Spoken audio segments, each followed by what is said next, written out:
Jim the Wonder Dog.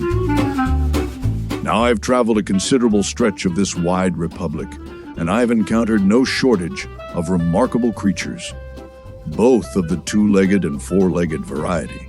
And I will confess that the two-legged sort has more often than not proven the greater disappointment. But I am getting ahead of myself, as is my well-established habit, and the story I mean to tell you concerns a dog.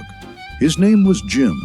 He was a Llewellyn setter, born down in Louisiana in the year 1925. And from the very beginning, he was a source of profound confusion to everyone who knew him. His brothers and sisters came into this world fired with all the noble hunting instincts of their distinguished breed, and they fetched and pointed and retrieved with such enthusiasm that their owner sold them off at $25 apiece, which in those days was a sum sufficient to make a man sit down and fan himself. Jim, however, showed no particular interest in hunting. He regarded birds with the mild detachment of a retired judge viewing a game of checkers, and so his value was appraised accordingly. A man from Marshall, Missouri, by the name of Sam Van Arsdale, acquired Jim for something less than half the going rate, which is to say Sam was either a shrewd bargainer or a profound optimist, and time would eventually determine which. Now Sam was not without hope. He took Jim out hunting one fine morning, loaded his shotgun, and waited for the dog's noble instincts to assert themselves. They did not.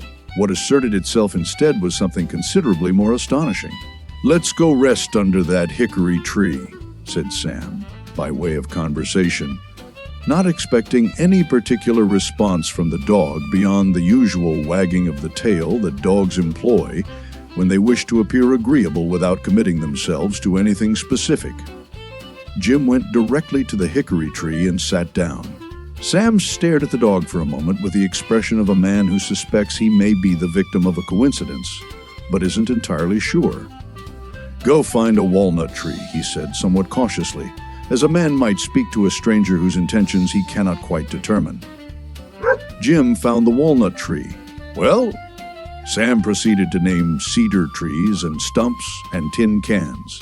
And in each instance, Jim located the requested object with the serene confidence of a fellow who finds the whole business rather elementary and wonders privately why everyone is making such a fuss. It was, Sam later reported, as though the dog couldn't quite understand what all the commotion was about. This was, you will agree, a startling development in a dog whose principal distinction up to that moment had been his failure to hunt.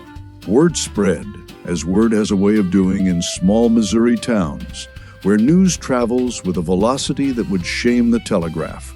Sam began to test Jim's abilities with the systematic enthusiasm of a man who has stumbled upon a gold mine and wants to be certain it isn't fool's gold. He gave Jim commands in foreign languages, and Jim obeyed. He gave Jim commands in shorthand, and Jim obeyed that too.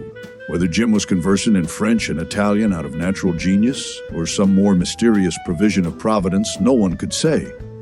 Jim himself offered no explanation, being a dog of few words but apparently boundless capability. Jim could locate a specific automobile by its license plate number.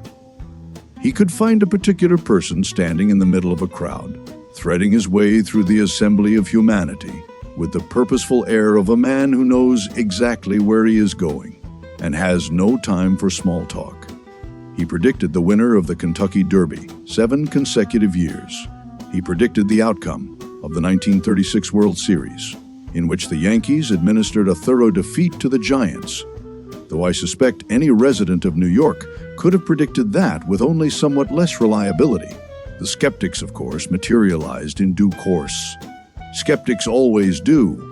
It is one of the more dependable features of human nature, which is otherwise a rather unpredictable affair. Sam and Jim were summoned before a joint session of the Missouri legislature in Jefferson City, where the assembled lawmakers, who were accustomed to performing improbable feats themselves, devised a test of singular ingenuity. Instructions directing Jim to locate a specific individual in the chamber were tapped out in Morse code. Jim found the man.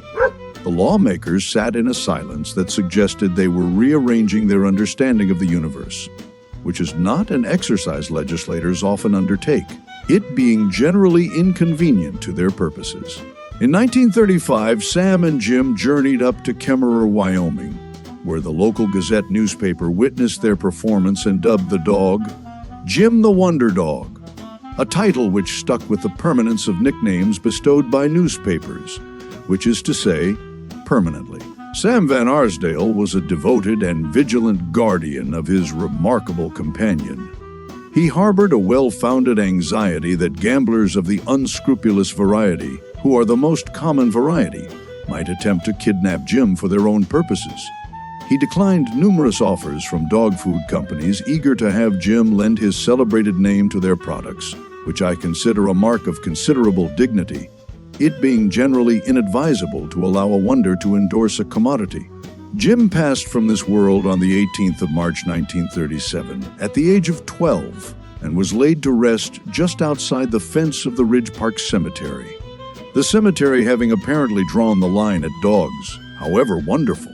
In the fullness of time, the cemetery expanded, and Jim found himself inside the fence after all, which suggests that even cemeteries are capable of revising their opinions. In 1999, the citizens of Marshall erected a bronze statue of Jim and created gardens on the former site of the Ruff Hotel in his honor, which is a more handsome memorial than many a human being has received for considerably less remarkable accomplishments. And there is one final observation I feel compelled to make in the interest of thorough reporting.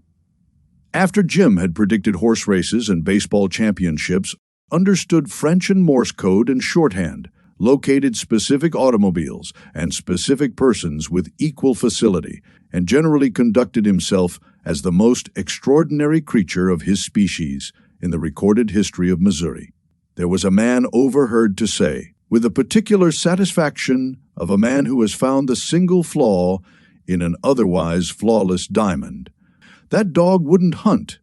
I have known men like that. I expect you have too.